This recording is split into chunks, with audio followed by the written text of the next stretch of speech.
Welcome back to another episode of the On the Sideline podcast with Jackson and Kyle. I am Jackson, and I'm joined here, as always, by the man who I've actually just received news has been traded away from the Buffalo Bills due to cap reasons. Kyle, how are you doing? Uh, Doing pretty good. The trade news was a bit shocking, but there's no I in Al Qaeda, right? I'm not quite sure what you're referring to there, but give me a second. Yeah, got it. All right, I'll start off the show on a great note, Kyle. Yeah. I can't take credit for that joke. I did see it on Twitter, but it is pretty funny. Yeah, that's a good one. That's why you join the show. Make sure you catch it live. You can hear our Al Qaeda references. Always good to start the show off with an Al Qaeda reference. I think so. I think that is that what gets the viewership up. I would say so, definitely. Yeah, why not? Okay. Well, we have what we're going to do today is we are going to go through. I'm going to give my top 10 list of quarterbacks in this upcoming draft. Kyle has also made a top 10 list. He's going to say his as we go along. It's kind of the structure of the show. Been doing it for a few years now. Always entertaining to argue about all these guys. We'll say right off the bat, I do have, I think a hot take here. Not a scorching hot take, but a warm take.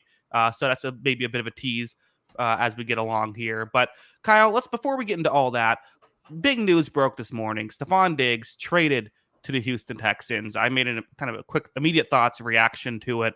Kind of the quick notes version is don't love it. I get it from the Bills' perspective, but I don't love it.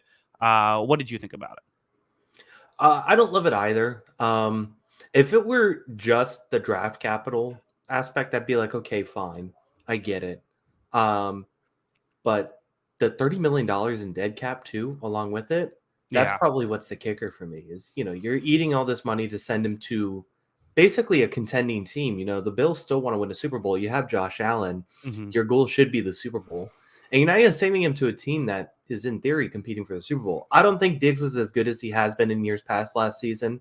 I thought, there are long stretches of the season. I thought he was actually pretty poor. But I still think he's a high-level receiver. I think a second-round pick would have been good value, but you're eating a bunch of money and sending some additional picks. That's a tough pill to swallow, I think, and that's a really tough look for Buffalo. I really have – it's still so early in the offseason, but, you could easily argue that they're third in the AFC East right now.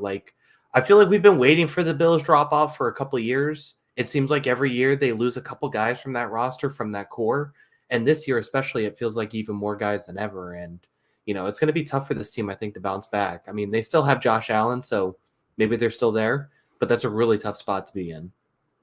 Yeah. I mean, they did get draft capital for a guy who's 31. That is the benefit of it. But I'm with you. I think it's just he's a good enough player. And we've kind of criticized the Bills for years for really adjusting to wide receiver number 2.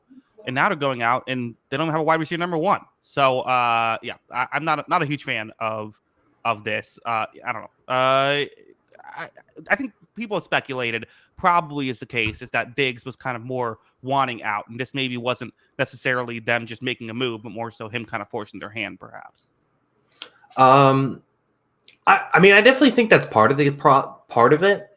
But if you knew this was happening, you had many weeks to try and address the receiver spot. And I guess Samuel was your option. I mean, I can't imagine a receiver on the market wouldn't want to play with Josh Allen, right? It's a tough spot. It's a really tough spot. Now, I still think because they have Josh Allen, they're going to be okay. But we just saw this with Mahomes. Mahomes had, a tough year for his standards. He was still great. A tough year for his standards throughout the regular season, trying to win with that receiver room. This is probably in the same tier as that receiver room, if not worse. I'll buy anyone's Dalton Kincaid stock. I think he's an excellent player. I think he's going to have an awesome career and an awesome next year. But outside of that, Shakir's a nice player. He had some big moments. I don't think he could be a number 1 guy. So, that's definitely something that has to be addressed. Yeah, I imagine in the draft trying to replicate the Justin Jefferson move, but again, easier said than done. And let's just be honest, the Bills weren't a championship. Would we consider them? I guess they were barely a championship contender last year, right? like they ended up with the 2 seed, but they didn't have a great record, and were at times we weren't sure if they were going to make the playoffs. In fact, it took them to the last game of the season to playoffs, and then they lost to Kansas City. And I know it came down, there was the missed field goal, all that, but the right team won that game. And Mhm. the Bills would have been, significant underdogs against Baltimore, and they would have been significant underdogs against San Francisco. And this is kind of closest they've gotten, right? So I don't Yeah. know. It's a, this is, they're moving in the wrong direction. Yeah. So I did a kind of prohibitive list. This is, I have every right to change this list. It is so early, but I was looking at this AFC picture now and where I put them. Give me 1 second. It's taking me a second here to pull it up. But I did a power rankings basically of the AFC teams right now, just off the top of my head. I didn't do too much research on this. But I had, let's see if I can find the list now. The suspense is killing us. What's going to happen? So I had Chiefs 1, Ravens 2. I moved the Texans up to 3. I have the Jets 4, Bengals 5, Browns 6, Bills 7. Then it was followed by Steelers, Dolphins, Jaguars, who I think you could all argue could compete with Buffalo right now based on their roster. But I gave the tiebreaker to having Josh Allen, while those teams do not have Josh Allen. Last time I checked, Jaguars do have Josh Allen. Yeah, they do. Allen. They do. And then after that, I had Colts, Titans, Chargers, Raiders, Patriots, Broncos. So they're basically on my fringe playoff teams right now. I mean, and I think that's completely fair to say, right? I mean, I wouldn't have them any higher than what, maybe 6 or 5? Yeah, and you're right. It's playoffs are not guaranteed at this point, but maybe they just feel like they have to rebuild a little bit, I suppose. The other side of things here is the Texans. The Texans went out and got they got we should talk about them. This receiving core now, Tank Dell, not Robert Woods, but Stefon Diggs, Nico Collins, and then Noah Brown as the 4th option. That seems pretty good. Yeah. Yeah, definitely. Like I said in that, I made prohibitive power rankings. I moved them up to 3. And I mean, like I said, I don't think Diggs was like awesome last year, but he's still pretty serviceable, really good. And Nico Collins was better than him last year, right? Yeah. So you couldn't say in theory they have 2 number 1 guys the way they played last year. So and let's see what Tank Dell does too in year 2. Yeah, I mean, you do that, and Joe Mixon's going to be better than what they had in the running back room last year too. Was it worth the capital? Maybe not, but this is exactly what you should do when you realize you hit on your rookie quarterback, right? Like they have gone all in. Their offensive line last year was good when it's healthy. I mean, this offense should be a top 5 unit in the league without a doubt. And then if there's any improvement on the defense, this team's contending for a Super Bowl, if not one of the favorites out of the AFC. Yeah, there's also Dalton Schultz as well, who's very good. I saw a tweet of someone's like, teams are going to start replicating what the Texans did. I kind of want to be like, yeah, all you have to do, draft the franchise quarterback, have that franchise quarterback have massive off the field issues, trade him for a bunch of draft capital, and then draft another franchise quarterback, and you're good. That's all you got to do. Yeah, I mean, it's so easy. The funny thing is everyone says, oh, well, everyone should do the rookie quarterback thing, right? Because it's the most valuable thing. Mm-hmm. How many teams have we actually seen win with a quarterback on a rookie contract? Like Mahomes won. And then I don't know, was it the Eagles basically? And Carson Wentz didn't even play in that Super Bowl. Yeah. Russell Wilson, I think you have to go back there. Yeah. He won. Mm-hmm. And that was like the greatest defense of all time. Yeah. It's not easy to do either. I mean, it's not easy to win a Super Bowl no matter what. And right. I think just saying, well, everybody should just do it this way now, I think is a little interesting. So, they're definitely going for it though. They're going for it on this rookie quarterback thing. And I think it makes a lot of sense. I mean, he showed that he could be an elite level passer, and you're going to put good weapons around him, so it makes sense. And in fairness, there's been like 3 guys that have won a Super Bowl. It feels like in recent memory. It's all Brady and Mahomes. Yeah, that's true. So that also skews the numbers. Yeah. speaking of rookie quarterbacks, Kyle, there are 10 quarterbacks. Well, we'll talk more than just 10, but mostly 10 quarterbacks we're going to talk about. Ready to get into the list? Yeah, let's just dive right in. Everybody knows what we're doing here. If you've been around on the show, we're ranking our top 10. He's doing his top 10. I'm reacting. I'll give some opinions myself too. So, this is a good back and forth, and there's been a lot of debate about our draft rankings, and Jackson's definitely not afraid of the hot take. So, let's get into it. Hey, sometimes you have to listen. I'll give my honest opinion. That's not always smart. It's not always correct, but at least it is my honest opinion. Number 10 on my list. So I'll start off by saying I don't love the depth in this draft class. I think that there's a lot of the top 6 guys. Usually there's not as good of a top 6 as there is in this draft class. But after that, not crazy about it. One guy I decided to kind of the top 10. If everyone here, I could in the right situation still draft. I would say number 10 on my list is Jordan Davis out of Florida State. Travis. Jordan Travis. Jordan Davis would be a very different player. Jordan Travis. For the most part, I think he's an accurate quarterback. He can make throws off balance. I think he's an athlete. I don't think he's quite as good as people make him out to be. I think people act like he's like, this elite guy. I don't think that's true from what I've seen. He has kind of that Kyle Trask throwing motion issue where I feel like if he has kind of all day and can be in a perfect situation where he can throw, he tends to be pretty good. Or even if he has to throw off balance, he has to shorten up that throwing motion. It's just like he gets no real I don't know, a lot of air, can't get a lot of muscle through it. And I also thought it took too many sacks in college. So I don't know, somewhat interesting, but not someone I would be super excited about. Yeah, obviously the late year injury too. I think he's going to be okay, but there's a growing theme I think in this draft, especially as you get to like the middle of the pack, that there's a lot of older quarterbacks in this draft, and there's a lot of guys who improved greatly in college from year one to where they are now at the draft draft time. And Jordan Travis is definitely one of those guys. If you watched him his first year at Florida State, you say no way. As he continued to get better, continue to progress, continue to get game reps, I think he greatly improved. How you try and evaluate that going college to pro, I think there are some guys who do really well in college after a lot of reps that kind of just like mastered the college game and know like, oh, this out route's always going to be open kind of situations. And that doesn't translate necessarily to the NFL, and they're taking too long as older quarterbacks to progress to that NFL level.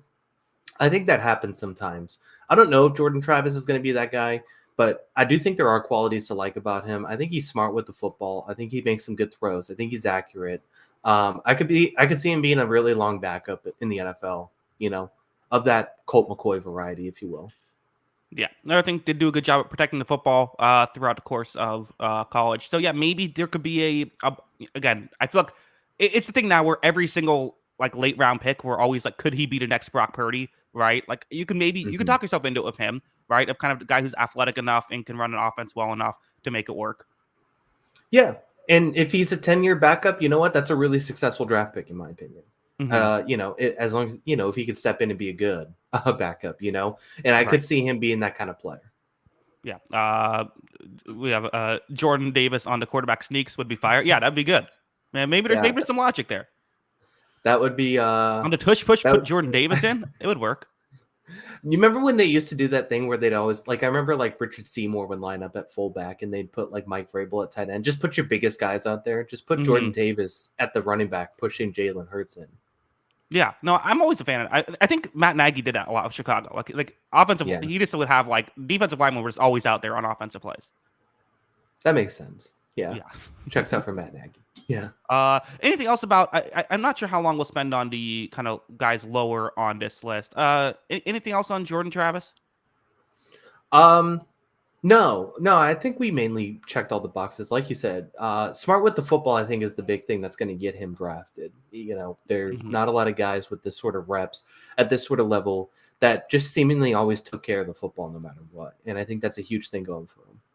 Yeah, and just the fact that he is someone who can move, I think that's people are going to fall in love with him. Will he make your list? Yes, he was number 9 on my list. Okay, so we're kind of in lockstep there. Well, let's move on. We can go to number 9 on my list. I'm going Michael Pratt, out of Tulane. Michael Pratt. Here, sorry, got to pull up my notes for a second. But yeah, I thought he was another guy who, again, if we're doing the could be a Brock Purdy situation, is I think a player who has good fundamentals, runs an offense well, is a pretty smart player, and also the tape last year can be a little bit misleading as he was playing through an injury through a lot of it. So I think I do think that happened. I have in my notes, he's a player who isn't afraid of contact, but maybe should be. Feels like he takes a lot of hits that probably shouldn't be doing. And not a ton of arm talent. Again, I don't see really a high upside with Pratt, but he did enough, ran an offense well enough to make number 9 on my list. Yeah, I have him number 7. I like his game. I think he's got great touch on the ball. He doesn't have the biggest arm, and I think that's obviously going to limit his ceiling. But he just always came off as that like capital G gamer. Like the guy always showed up for big games. The guy always performed well, and I think that's just something I really valued out of him. He played a lot of football too at Tulane, and I just thought he was a really good player that entire time. And always limited his bad throws, limited his mistakes. Is pretty athletic too. He has that going for him. He's not the biggest guy though. But yeah, I think that there's a lot to really like about his intangibles. So I like him, and I have him at number 7 on my list. Ooh, number 7. Okay, that's a bit of a warm take, I think. It is a bit warm. I think it is. But I kind of lean to guys who play well, and I kind of can rely on more. And I think he always just sort of played well and played to his potential. And like you said, he did deal with injuries last year, so that was a big part. I would have loved to see him play that Ole Miss game. That was a game he didn't get to play because he was hurt, but that would have been a big test for him. And I thought, it would have been really fun to see him play in that one. But I just think he has some. I just think he has the intangible factor that I think I really value. Kiran says lukewarm. I guess it's not a scorching hot take. I mean, Michael Pratt being your 7th favorite quarterback. I don't know if it's like a monster one, but it's a little bit warm. Are you not concerned at all about the arm strength? That's my biggest concern. That's why he's not going to stick in the league, right? Is that he has that. But I just think he has enough of the intangibles to kind of get by. It's not, it's definitely the weaker part of his game, but we have seen, lower level prospects succeed without arm strength. You look at Brock Purdy, look at Jalen Hurts. Those are guys that don't have elite arms, but they have kind of succeeded with accuracy, with touch on the ball, and the ability to extend plays. I think he has some of those qualities. Yeah. Well, you want to move on? Yeah, let's keep it moving. Yeah, keep it moving with the again. I think we'll have more to talk about once we get to the top. I don't know how many people are tuning in for some of these players, but there is, I think still some interesting stuff here. Number 8, I'm going Tennessee quarterback Joe Milton III, who's definitely, talk about older prospects, right? I mean, this is the definition of a guy who's like, you feel, okay, is he just good because he's been around for forever and, kind of finally, a 24-year-old playing against 19-year-olds? Maybe that's possible, but I don't know. I'm interested in Joe Milton enough to say that I think there is a small tier gap once you get above this. I do think that he is someone who I feel like out of the guys who I don't really love, he feels like the one that could maybe be like a starter if everything goes right. You can talk yourself into that at least. I'm not expecting it. He has some weird fundamentals. He's an older man, and his throwing motion is, it's long throwing motion, puts way too much air on the ball. All of that stuff is true. But, guy's 6'5", 235 pounds, can move. He can throw on the run. He can throw off balance. The physical tools are all there. And I think that's kind of what interests me about him. Yeah, I mean, I get it. He is someone that he is definitely someone who, if you watch tape and watch the highlights especially, people are going to love. Yeah. And I think that's, that he's definitely going to be the guy that's like, I think taken in the 3rd and 4th round for the physical traits. And like college people are going to laugh at it because like he has the physical traits. It's undeniable how physically gifted he is. Like he's a tier 1 quarterback in this draft class in terms of physical traits. The problem is I think he stinks at football. Yeah, right. So that's my issue I have. So I have him in my honorable mentions, but I understand why he's going to get taken earlier than what I have him. Um, just because like he could throw the ball a mile, what is he threw an orange out of the stadium or something dumb like that. So he has that going for him, but I can't get there because I've watched him play, and Mhm. that's just something that I can't get behind. Yeah, well, I mean, it reminds you, right, of the famous draft like meme of when uh it was Josh Allen was in his draft, where it's like everyone's weaknesses and his was can't throw the football. Like that's very much like Joe Milton's weakness, like can't play football, but Josh Allen hit. Yeah. Right, like there is still reason to do that, as crazy as it sounds. Again, I'm not crazy. Like I'm not sure I would draft either of these like top first three that make my list, but in the right circumstance, I could see it. Yeah. I mean, he's definitely a kind of player that like the gap between the margin between Josh Allen and like a Kyle Bowler like feels much more significant than it should be, and he's definitely in that range somewhere. I'm just thinking he's more Kyle Bowler than Josh Allen. Yeah, probably. I think that's the most likely outcome. So those are the bottom three for me that still make my list. But we can move on to number seven. I think Spencer Rattler is going to be number seven on my list. A guy who there was a point when people thought maybe Spencer Rattler could be a first overall pick. That was a thing a little bit ago that did not quite work out. Um, you know, in South Carolina, it was a lot of one read plays. Kind of finally put it together his last year, I thought. But again, older prospect. That's kind of the issue. He was under pressure constantly in South Carolina, and I thought that kind of like that's going to shape how he played. I thought he handled it pretty well given what he was in. Definitely will make some poor decisions. Definitely doesn't have the biggest arm. But I think it was able to run the offense. That wasn't the most difficult offense. Throws on the run well. Has enough physical tools for me to again. To me, he feels like the one guy I'm looking at is like, yeah, I would draft him. If it's like round 6 and I need a backup, I would draft him. Yeah, I have him number 6. Oh, wow. So he made my top 6. But yeah, he is the guy, as you said with Jordan Travis, like if you were gonna, or with Joe Milton as like someone who you might take a chance on saying could be a starter. He's my guy. I think I would take a chance on to see if he could be a starter. I think the physical traits are there with him too. I think he's got a fantastic arm. I think he can make any throw in the book.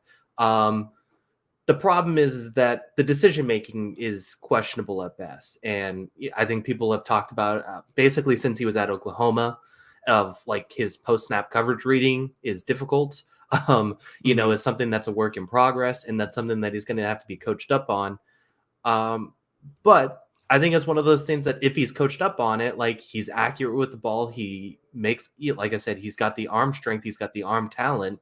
So like he has the gifts to he has the tools to do it. He needs it all put together. And he's someone that I think could learn that stuff still as we go along. It's a long shot bet, but I do think he could be a starter in the NFL in the right circumstances. Does feel like he's very circumstance dependent, right? Like, and to a degree, everyone is, but like, I feels like, he needs to go to San Francisco or Miami or something like that, right? Yeah, I mean, San Francisco, you put him in an Arthur Smith offense. He needs a situation that's very structured, right? Mm-hmm. And then he Yeah. can continue to learn as he goes along. But I think the biggest problem too is when he left Oklahoma, he went to a place that felt very unstructured, and I think he needs more of that situation to get those reps and kind of understand why he's doing things. Yeah. Well, I mean, Kyle, I did to say, I think we're bearing the lead a little bit of, so one of the top 6 guys you do not have as a top 6.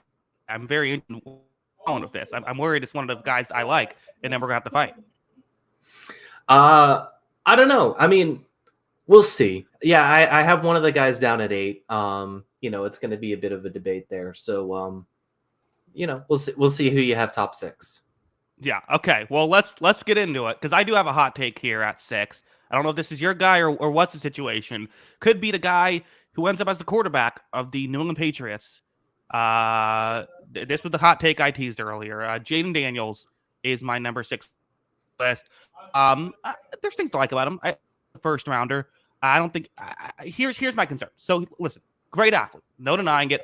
Great athlete. He can break tackles. He does have good arm talent. Although I don't know if I would say it's elite arm talent. I would say it's solid arm talent. I guess one of my big things is like let's start off with the athleticism. Kyle, I'm concerned this guy's going to get injured constantly. I mean, the guy does not protect himself at all. He's 210 pounds. Like, that's cool that he can move the way he can. But, like, to me, that's almost a negative more so than a positive. There's definitely concerns about that. There's a lot to be concerned with Jaden Daniels. I would agree with that. He is not big. He takes some really big hits. But when it hits, it looks absolutely awesome, right? Like, that's the appeal.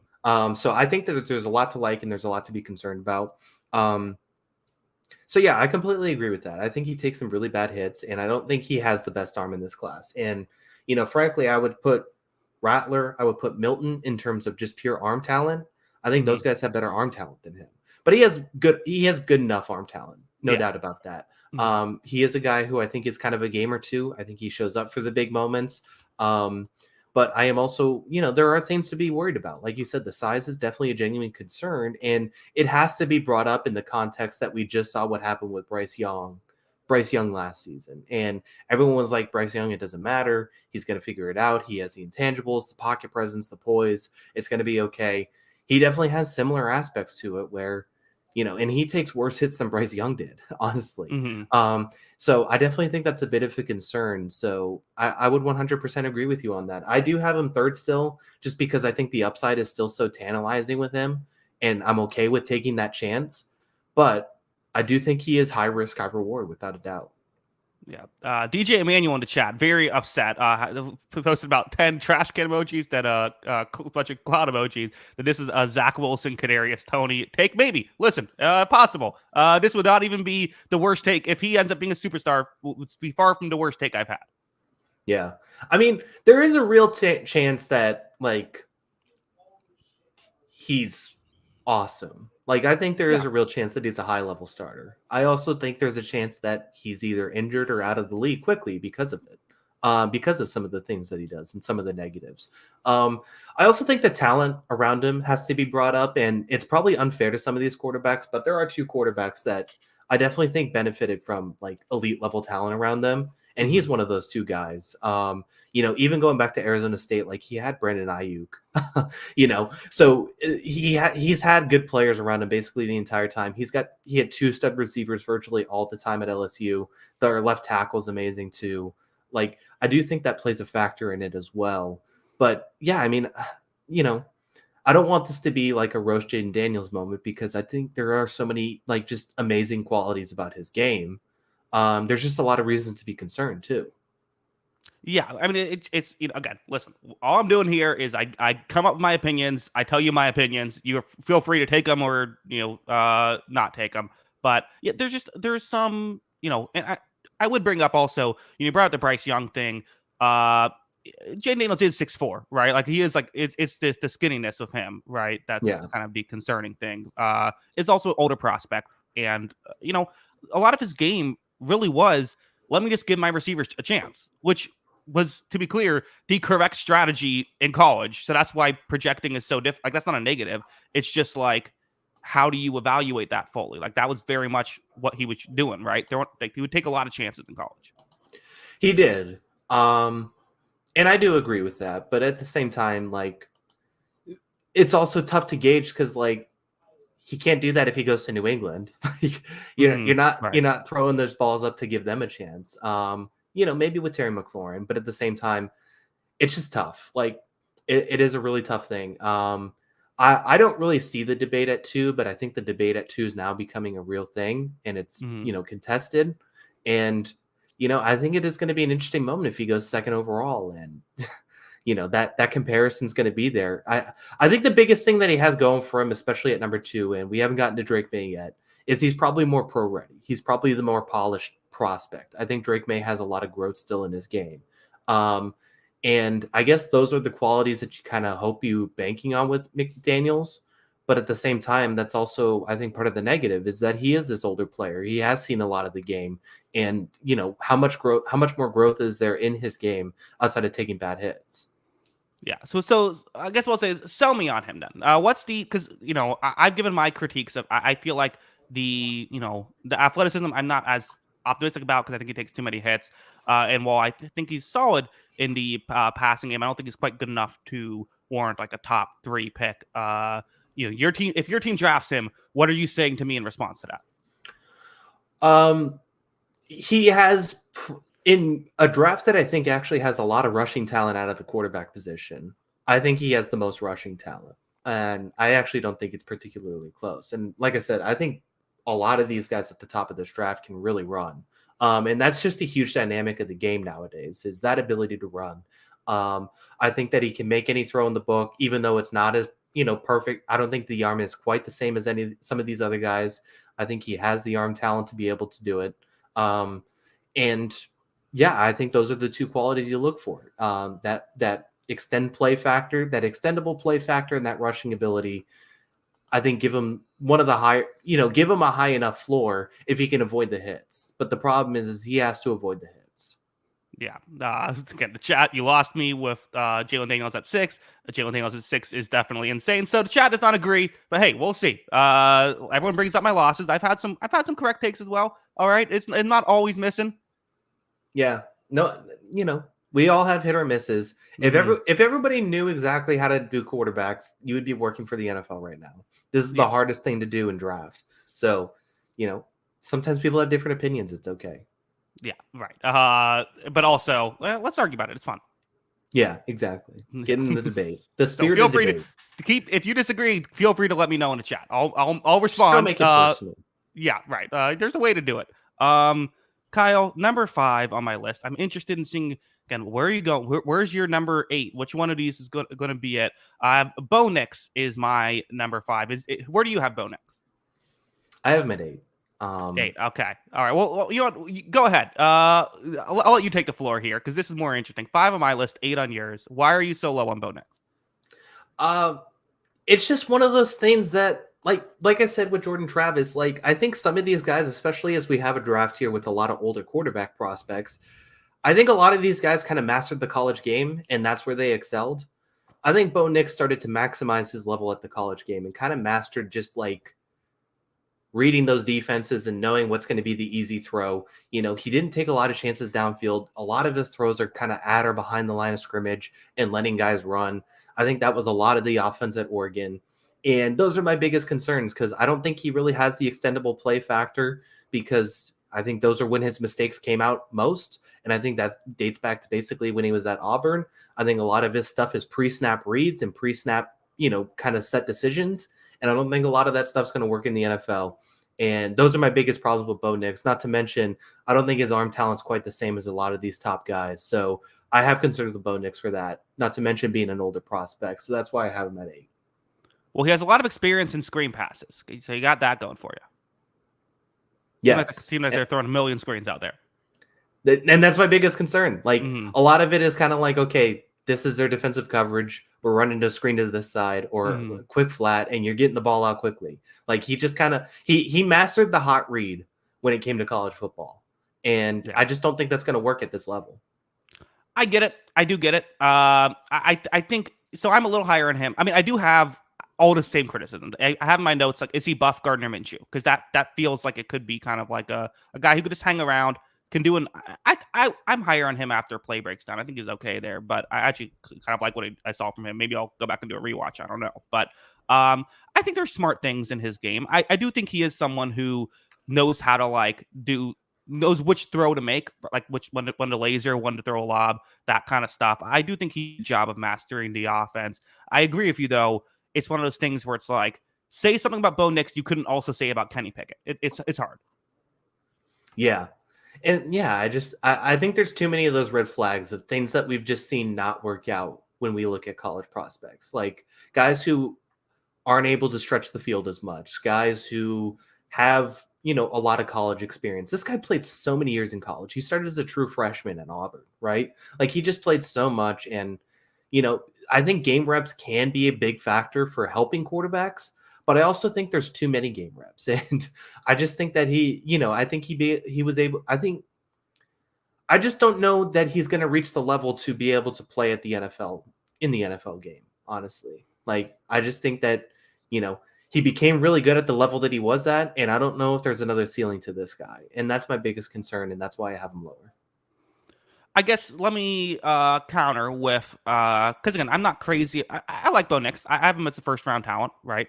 Although you're making, I have to say, Kyle, sometimes we do these podcasts and you're talking and you make great points and you make me kind of question myself sometimes. You're very good at this, but I think the thing I like with Bo Nix is I feel like he could come in and play right now, and maybe I'm wrong Mhm. about that, but I feel like if you're a team like Denver who wants a quarterback who can play right now, which that's been kind of a mocked thing, could that work?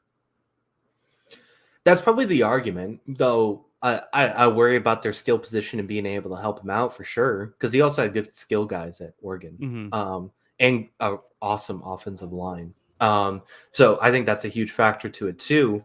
And it's kind of one of those guys. I think he needs the structured offense. I think that's desperately what he needs. Like if San Francisco, it's tough to say that because I would almost bet on anybody in San Francisco at That's some the thing is point, that right? we always mock like what would be the best fit, and we always pick San Francisco for every player. Yeah. I mean, that's the thing. So, like, I think he could go to Denver, and I guess it makes sense. He could step in right away and really help out in some spots. But at the same time, like, it's probably a downgrade in terms of skill position and offensive line compared to what he had at Oregon against his contemporaries. Like, Oregon's offensive line was better than any defensive line they played last year. Like, and Oregon's receivers were probably better than any defensive backfield that Oregon played last year. And I think, going against in that regard, I think that's a huge downgrade to where he's going to succeed. Yeah. It's very fair. It's very fair. I don't know. I'm interested in what Bo Nix can do. I also think that the physical tools aren't really going to wow you, right? I mean, 6'2", 217. I think his arm is fine. I don't think his arm is a disaster. I don't think it's very good. It's not a selling point, really. And also, the only other thing I have to mention, didn't love his footwork. I thought his footwork got him in trouble. Yeah. Yeah. I can agree with all that. Okay, well then let's move on. Why don't we? That's our top. I think no more real spicy takes from here, so everyone can just head out now if they want to. I think, right? No, you got to stay in. Stay till the end. Who's going to be number one? Who's going to be number one? Yeah. It's someone in the chat said, "What's my JJ McCarthy spicy hot take?" No real spicy hot take here. I guess maybe the hottest take is who I still have yet to pick at 3. There's a warm take there. Yeah. So stay tuned for that. But yeah, I like JJ McCarthy. Again, to me, he feels like a first rounder, but not someone I would draft above like the elite non quarterbacks here. I think there's things I like about him. I do think he times passes well. I think he has good pocket presence. I think the fact he can make throws off balance is definitely very good. I do like his throwing motion. There are some issues with his game as well. I think like his accuracy is weird because I feel like he doesn't like completely miss guys, but he will have like these like slight misses. So like throw like a foot away from where he's supposed to throw it, stuff like that. Took too many sacks and took too many chances, I thought, which is something he's going to have to clean up. And quite frankly, I think he's going to need to process things a lot faster once he gets to the NFL. And that's why Yeah. projection is always so difficult because like he could do that. And then he'll be really, there's just, I think he's a little bit, he is 21 and that's a real selling point for me. The fact that he is younger, I like, but yeah, that's where I have him. Yeah, I mean, I have him at 5. Obviously, I had Daniels at top 3, so I Mm-hmm. had Daniels third, so I have him, kind of the same level. I get some of the McCarthy talk. I think as it gets to like JJ McCarthy might go 2 or 3, as it's been popped up, where teams are trading up to number 4 to get JJ McCarthy. I think that's where you lose me a little bit. Mm-hmm. But making the argument for McCarthy, I think he's a really good athlete. And I think he showed up for some big games. I don't know what it was, but he dominated Ohio State and he just continued to look great in those games. I think he's got good arm talent. It's not great arm talent, but it's pretty good arm talent. And I think the biggest thing is going with JJ McCarthy is a lot of teams are betting on pedigree with him. This is a guy who is a 5-star prospect. He was an elite level prospect. And he can make the throws, he can make the runs, he can do all that stuff. And like you said, I think he does read the game pretty well, even if it is a little slow at times. And I think if you're talking yourself into JJ McCarthy, I think you're talking yourself into Michigan's offense being kind of boring and not really wanting to let him open things up a little bit. And obviously it worked for them. They won a national championship. They made the playoffs another year. So I completely understand it in that regard. but he does read the game slow. He does miss some throws, and he, is a little inconsistent, and that's why there's a question mark around JJ McCarthy and why I have him a little lower. Zachary Stewart says he looks a lot like Zach Wilson, so I don't trust it. That's a good point. Yeah, that's definitely something you have to be concerned about. Yeah, I mean, does it mean anything for you that he won a national championship? Does that even factor in or no? I think a little bit. Like, Yeah, if he were good in those games, I think I'd feel better about it. right. Yeah, I think just in general though, people are. I think even like subconsciously, it has to factor a little bit. Like, I think Yeah, that like you're going to pay attention to the guy is a winner. it. Right. Yeah, you could say How much? it's a way to talk yourself in. If you could sell on fans, like I don't know, that had to have been said once the Rams drafted Bennett last year, right? Oh yeah, without a doubt. Mm-hmm. The thing is like, the funny thing is though, like I agree with some of it. Like, how much did Michigan beat Ohio State before he was the starting quarterback this century? It's not a lot. Mm-hmm. He beat him multiple times, like, Yeah. and he dominated those games. And this was a team that was always kind of the bridesmaid and never the bride. They were looking to get into the playoff all those years. He got him to the playoffs twice. So maybe there is some of that. He's a winner quality to him. I don't know how much I take into account, but he didn't win games. So, I do think there are some qualities to like about JJ McCarthy. I think people who don't like JJ McCarthy are using this as a field season to dunk on him, and I think he's better than what those people are saying. I can disagree that he's a top 4 prospect in this draft, that he should go top 4, but I do like him more than what some of the anti McCarthy people are saying too. Yeah, I think so. I don't know. It feels like it's weird that he's such a controversial prospect when he seems like almost like the most like mild prospect out there. Yeah, there's nothing to really like or hate about him, but Yeah, that's probably why there's opinions. I suppose so. Well, want to move on to number 3? Yeah, let's keep it going.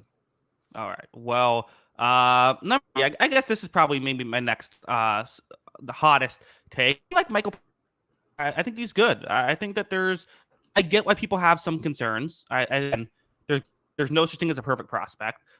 We can debate number 1, I suppose, but there's things I really like about him. I think he moves really well. I do think he's the one thing you have to bring up is the injury history. Although I think he does a pretty good job at protecting himself. At least it's gotten this past year, so done a much better job down when he has to. I think he's good when a play breaks down. He is just like fast, like he can move. That's a real aspect. But just the decision making, and makes quick decisions. Really good in the pocket. He can make throws off. Like I think there's a lot I really like about it. Several things to dislike. The pressure up the middle hurts him. He'll miss some of these deep throws. He's been injured, like I mentioned, and it's a lefty, which is just gross. But like,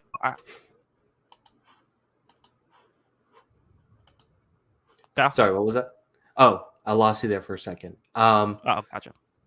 I think I heard the most of it. I do have Penix at 4, so we're kind of in lockstep here outside of Jaden Daniels, which is probably the outlier. But I agree with a lot of what you said. He is an older prospect. I mean, it is kind of funny because those injuries did clearly take a toll on like his skill set, because he was a really, really good. I mean, he's still a pretty good athlete, but he was an incredible athlete in Indiana. And I think it's, a little bit slower than he was back then because of the injuries. It's fascinating. I really like Penix too. I mean, what he did at Washington, I thought was amazing. I thought he was incredibly accurate with the ball. I thought his timing was really good. I thought the way, I thought ball location, not only accuracy, but ball location was extremely impressive at times. I think those are all things that I really liked about him. I think the things that I'm fascinated is he had none of those qualities at Indiana. He really didn't. So, like he was notoriously not very accurate and kind of dangerous with the ball at times at Indiana. He was a bit reckless in his running plays, and that's kind of led to what some of his injuries were. But he did kind of have that gamer personality that people liked. So my question for Penix is, did he get better at those things, or did Washington make him better at those things? And I think that's the toughest thing to judge about him specifically and quarterback prospects in general, especially as going from college to the NFL.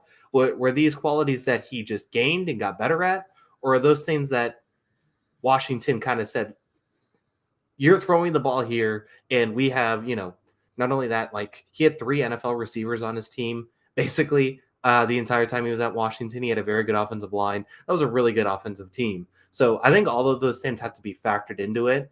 And I think that's my biggest question, but I'm willing to take the chance on it. And I think that he has enough of those qualities to really be sold on. Yeah, I mean, he's definitely someone you can talk yourself out of pretty easily. But I do think the upside there. And the other thing is, he might not be going super high in the draft. Everyone kind of talked about Mm-hmm. like, oh, maybe Minnesota is, they got that extra first round pick. Maybe they're trying to trade up to get a quarter. Like, they could sit around and wait and get maybe not even with that pick 11, maybe on the draft. Like he could go to a better situation than a lot of these other guys, which might be kind of the difference between him and like a JJ McCarthy. Yeah. It'll be interesting to see when it comes, like, especially as JJ McCarthy is climbing up these draft boards. And, if he does end up going, is it worth it for a team to take, you know, is it worth it for a team to take McCarthy in the top 15 or take a skill guy or take a different player and wait until the second round to draft Michael Penix? I think that's the interesting debate because I think we clearly know based on kind of the big boards and the trends who are the top 4 quarterbacks going, and maybe 5 with Bo Nix too. Like, I think that's the interesting one, but like, is it worth it to take somebody else and then wait on Michael Penix and take the chance on him over one of those guys who might be the 3rd or 4th best quarterback in the class? Yeah. For me personally, I would. I have him as number 3, so I have him above all these the other guys except for the top 2. That's how I would play it. Is I would try to get him and not try and get one. I don't think there's a. I certainly listen. I think you can make an argument for any of the other guys being above Penix, but I feel like my mindset on quarterbacks in general is put guys in the tiers and draft the last one in that tier. Like that's kind of how I always view it. It's like because they're so hard to predict.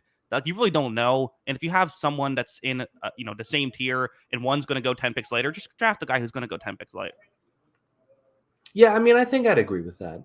Yeah, especially when I think the other thing too that has to be factored in. There's a lot of really good receivers in this class. Mm-hmm. And if you want one of the top guys, it might be worth it, pairing that guy with Penix rather than getting a later guy with an earlier quarterback. So I think it's going to be fascinating to see how that's all managed. And I wouldn't be surprised if he's a big steal. I wouldn't be surprised if he's a starter out of the second round pick. I think he has some of those intangibles. I also think he's a guy because he is older that's probably more ready to play right away. Mm-hmm. And I think that's going to be something that's factored into it too. Yeah. So, and I to make a comparison, I would go with the in terms of what I'm saying.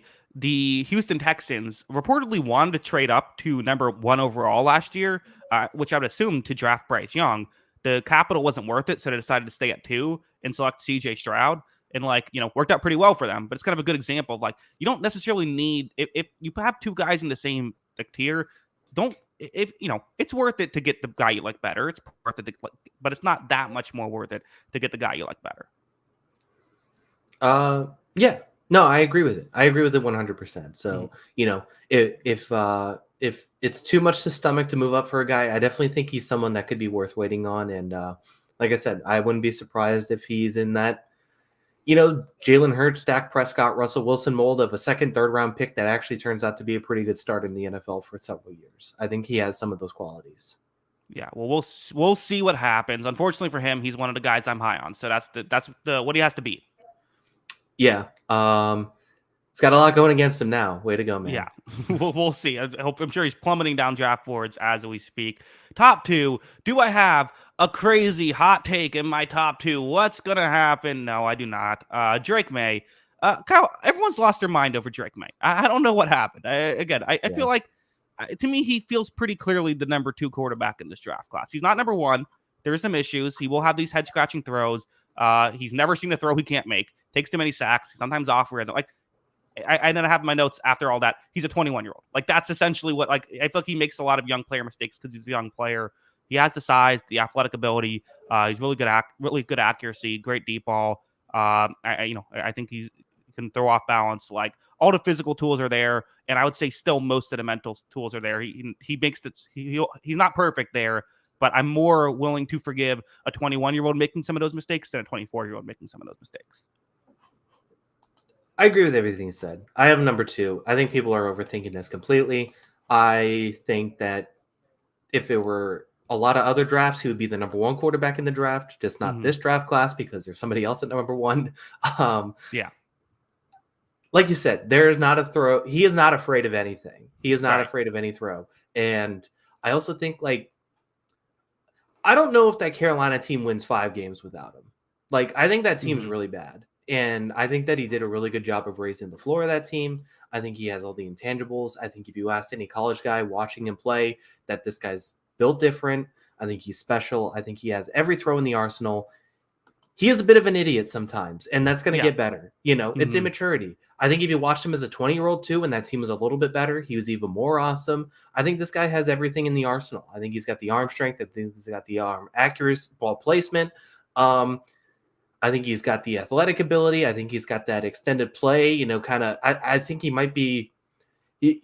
He's like Caleb Williams is definitely in his own tier when it comes to this, but the extendable playability is just something that's built different with him too. Like the guy, you know, thrives off of, you know, kind of, you know, figuring it out on the fly. I think he has some incredible plays in his arsenal and is not afraid to get creative. So I love a lot of Drake May's game. I think he's absolutely the number 2 quarterback in this class. And, you know, I am praying every day that he falls to 3 because I think there's a chance it does happen. Mhm. I think he'd be an awesome number 3 pick. And you know, Drake May's Drake May. I think he's a stud. Yeah. Zachary Stewart, who's a Washington fan, says Drake is what we need in Washington. We've got McLaurin and Dotchin. He can take chances throwing them. Yeah, that's a very good point. Has guys who can help him out there. It's not a terrible situation offensively. Obviously, their defense is the mess, but that's not something he's going to deal with. So, yeah, I mean, I think we're both in agreement. Basically, the thing about Drake May is like, yeah, he could totally fail. Absolutely, he could fail. Like that's 100% possible. But that's the case of all these guys. And once you kind of think that way and think, okay, all these guys have a potential of failing. Which guys have the highest chance of succeeding, and which guys, if they do succeed, how good can they get? I think Drake May is clearly number 2. Yeah, I mean, there is a lot of Josh Allen reminiscence here, right? Like he's Hmm. big, he's 6'4", he's well over 200 pounds. He's got the arm, he's got the athletic ability, he's got the recklessness for Yeah. sure. Hmm. Um, you know, he takes some interesting hits, but at the same time, there are the wow plays. There's the wow factor to him too that I think just can't be understated enough. And I think it also is reminiscent of Josh Allen in a similar way that Josh Allen's, you know, 2 years before the draft, Josh Allen was really good and kind of popped up on everyone's board. The year before the draft, a lot of those players left Wyoming and Josh Allen kind of had a regression year. I think a lot of that's very similar with Drake May too, that I thought that team got worse his next season. And I think it caused him to regress a little bit.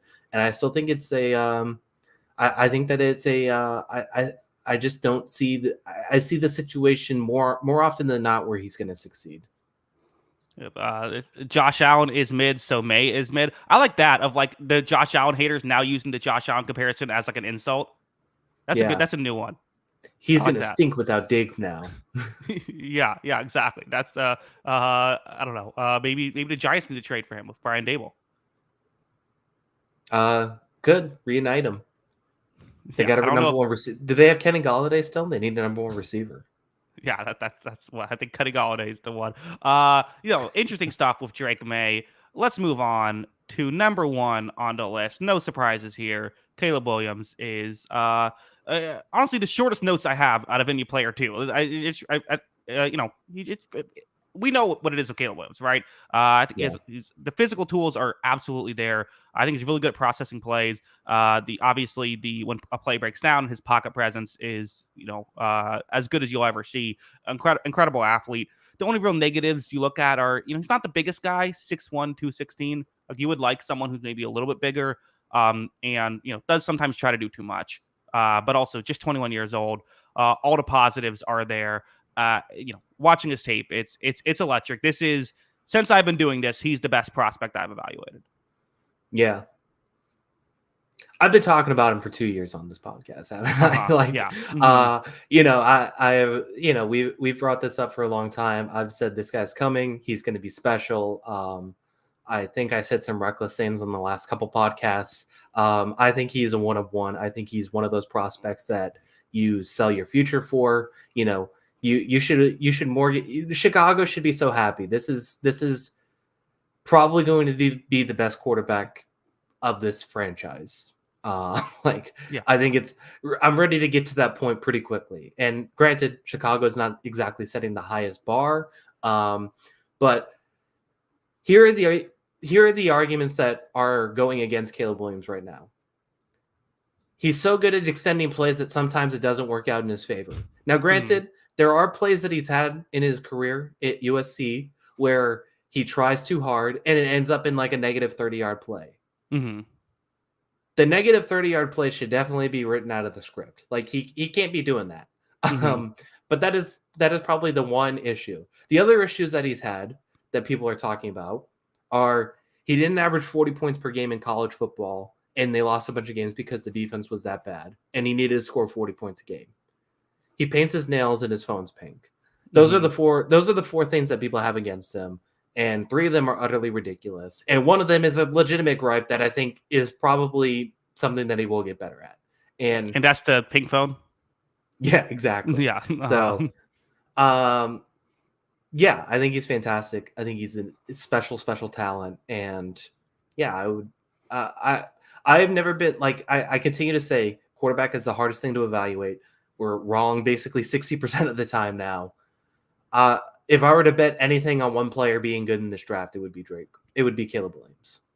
I think. Listen, I always say I would never give a player more than like a quarterback more than 1 in 3 chance of hitting. I still feel that way with Caleb Williams just because I fell in love with my evaluation. I'm gonna trust my general philosophy on that more so than my evaluation on one player. I guess I would push back a little bit and say I think there are some legitimate gripes you can have with his game. I don't think it's quite as there are. First I'll say yes. There are a lot of really stupid arguments that get made about Caleb Williams. That is absolutely true. But I do think there are he will try to do too much at times. That is like you said, it needs to get that out of his game. And it is possible that in the NFL level, some of these moves that he was making in college won't work as well. Yeah. And I think that's one of those things he's just going to learn, right? Like he is going to learn what is going to work and what's not going to work. And he's going to have to adjust his game to that. But I think a lot of it is just going to be adjusting to the next level, not necessarily him. And honestly, I think half the time he was just trying shit because he was bored. Like I honestly think so too at the time. So yeah, I mean, I think some of those things get factored in, and I think those are fixable like Joe Milton not being able to like accurately throw a football is more tough thing to overcome than I think Caleb Williams, trying too hard sometimes, trying to do too much sometimes. Or if you go to probably a little unfair. I think Jaden Daniels, some of his, physical issues are harder to correct than Caleb Williams just saying, I need to relax here. Yeah, there is a conversation in the chat about the fact that he wore a dress. So that, again, that perfectly sums up the Caleb Williams discourse, right? We're talking about like this small nitpicks you can have in this game, and everyone in the chat, well, what about a dress? Yeah. Yeah, I just don't take it seriously. And if that's your conversation, you could nitpick any quarterback, prospect if you want, and probably any quarterback, because someone in this chat just said Josh Allen was mid. I mean, ridiculous, right? Yeah. So you could probably nitpick any quarterback. But Tom Brady was getting called a system quarterback, like unironically, like 15 years into his career. Yeah. I mean, you could just, if that's your argument, you could just, you've lost me. You've lost my conversation. You lost my my attention. Yeah. No. It's interesting. Does the size thing concern you at all? I mean, you brought up Bryce Young, not the biggest quarterback, Caleb Williams. No, I definitely think that would be a little bit of a concern too. I do think he's a bit thicker. So I think that helps a little bit. Like he's not as skinny as Bryce Young and Jaden Daniels. But I also think he's strong too, because we see it in some of his running and throwing that, he's able to protect himself, I think, a little bit more too. I think all of that kind of plays a factor. He doesn't take the bad hits, I think, too. He makes dumb decisions, but he's not doing it in lieu of his body. The dumb decisions is he's running backward for 25 yards and trying to make a 50-yard pass. Yeah, and I'd also say you look at Patrick Mahomes' 10 worst decisions of last year, you would think he's a horrible decision maker, right? Sometimes the reason why you make dumb decisions is because they usually work. Yeah, because you're good enough to do it, right? Right. So yeah, I mean, is Is it really tough to compare the guy to Patrick Mahomes? Like, yes. But like the reason he is because like it is a realistic possibility with this guy. And, if there's a 1% chance that a quarterback is Patrick Mahomes, you have to be ready to do whatever you can to get that guy. And I think there's more than a 1% chance, which is crazy. Yeah, well, that was I'll bring it up. That was my Zach Wilson take. Was listen, what this guy can do is so incredible. I'm willing to, and I probably got a little bit too excited, but I was like, well, I'm willing to forget about the flaws because I think that there's the upside here. Caleb Williams is the same way, and that comparison is going to upset everybody. Yeah, no, I completely agree. So he's a monster. I'm excited to see. This is probably the most exciting Chicago Bears fans have been in quite some time, and it's going to be cool to see. Yeah, Kyle, you've been given the keys, general manager. What would you have to? What would it take to trade away Caleb Williams, trade away the first overall pick? How many picks would you need?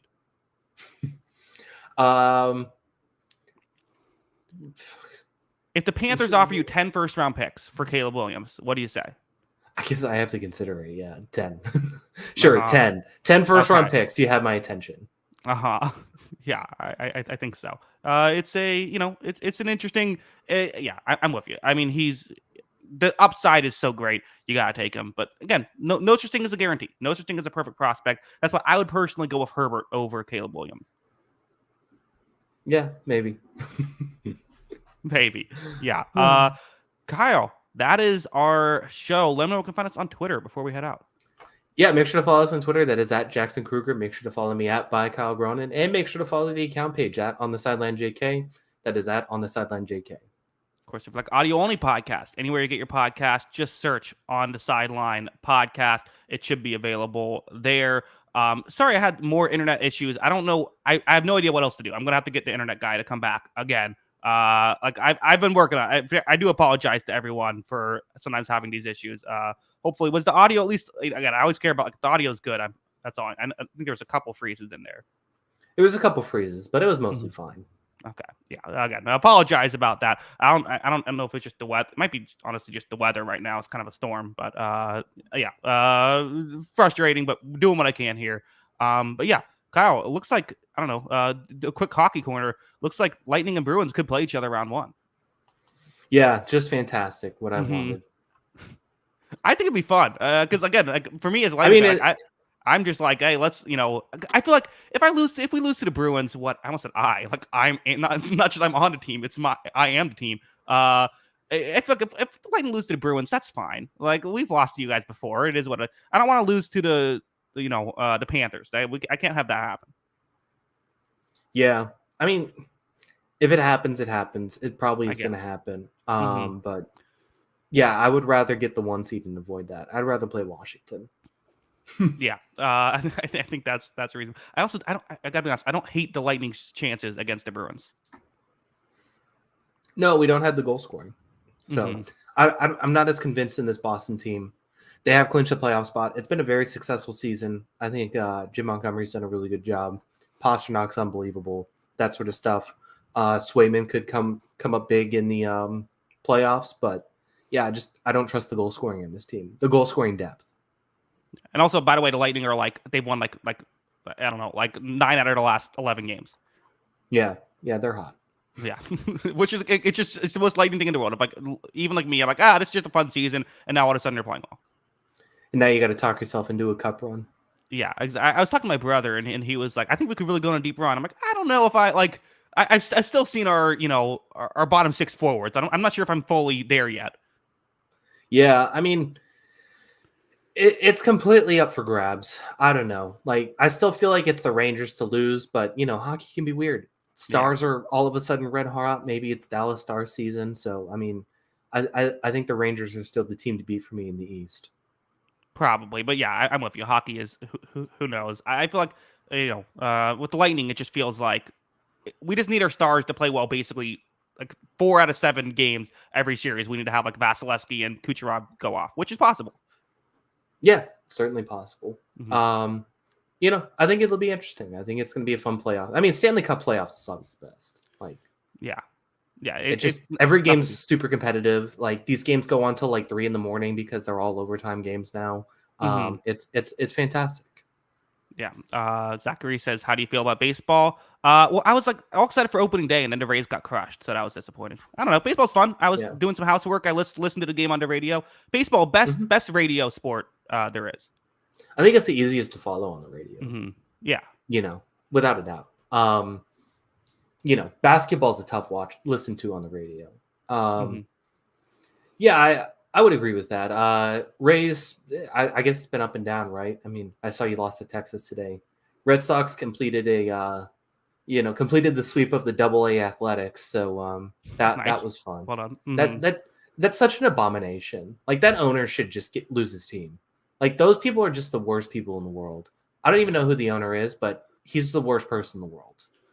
Yeah, Like, baseball's weird where it's like you have some teams like we're going to spend like NFL levels of money for players, and then some teams that are like this is a tax write off for us. Like this is just like we're just like yeah, like we're just laundering money here. We pretended that we bought a bunch of these seats so we can do this. Like don't pay no attention to us.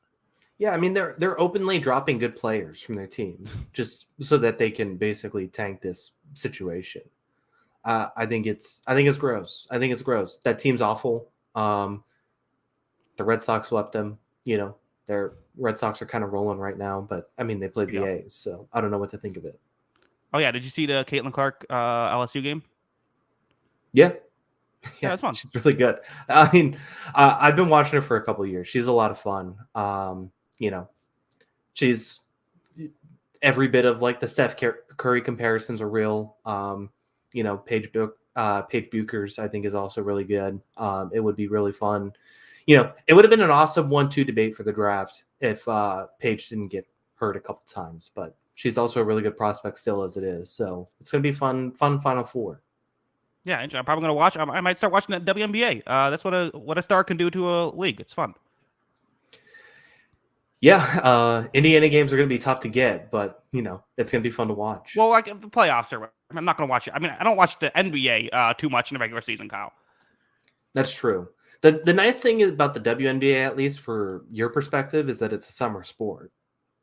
Yeah, there you go. That's what I need. I mean, it does run into October, but it is a summer sport. Yeah, gotcha. Well, maybe I'll. I don't know. I'm not saying I'm not guaranteeing a little. I'm just saying I would consider it if the opportunity arose. Yeah, well, no time like the present, man. I guess so. I suppose so. Yeah, Kyle. Any final thoughts? No, let's get out of here.